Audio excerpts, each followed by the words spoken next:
Hey everybody, it's Matt, back again for an update. It's October 10th, 2025.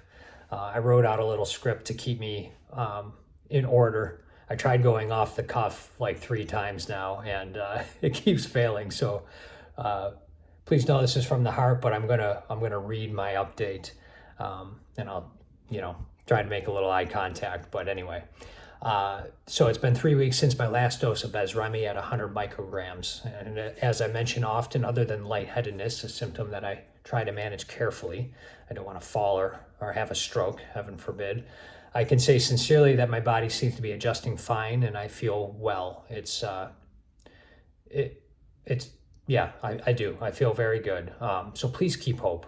I look back at my calendar today just to confirm the date of my first dose. It was June 14th, 2024 at 100 micrograms every 2 weeks.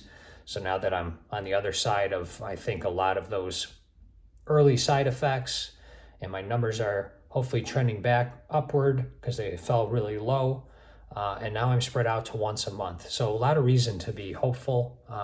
It's a victory. And I think a lot of small wins add up to the big ones. So please celebrate those little steps.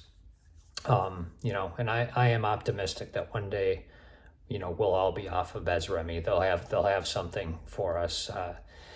So anyway, a couple of things that we need to do. We need to optimize our bodies with the things that we can control. I know I'm repetitive about this, but I talk a lot about hydration, which I always have a glass of water with me. Why it matters. Staying well hydrated helps reduce blood viscosity, lowers uric acid buildup, gout, kidney stone risk, and it supports circulation. I've started thinking of water as my bloodstream's traffic cop, keeping things flowing, preventing pileups. If you've got PV, hydration isn't optional, it's tactical. Number 2, so I've been taking that supplement NAC now for 2 weeks, 600 micrograms or milligrams, just one tab, milligrams, I believe, at 2 p.m. in the afternoon. I talked about how it had softened my tinnitus, and it really has.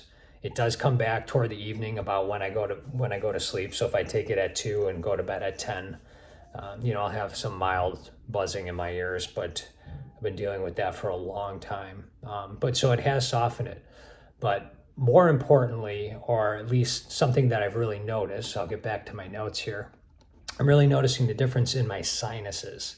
Less congestion, and that's translating into less throat congestion and clearing.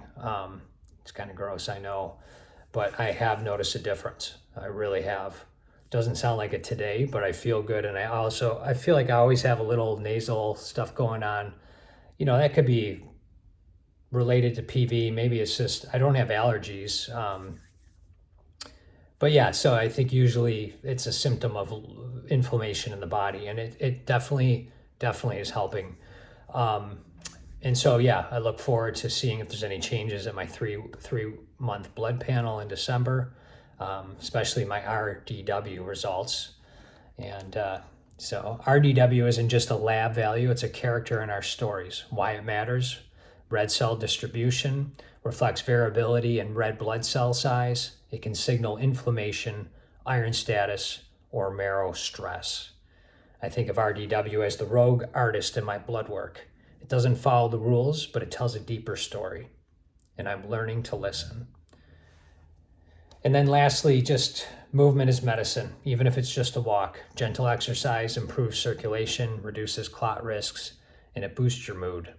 So some days, we don't feel like doing much, but even a short, walk is a reminder that our blood is meant to be moving.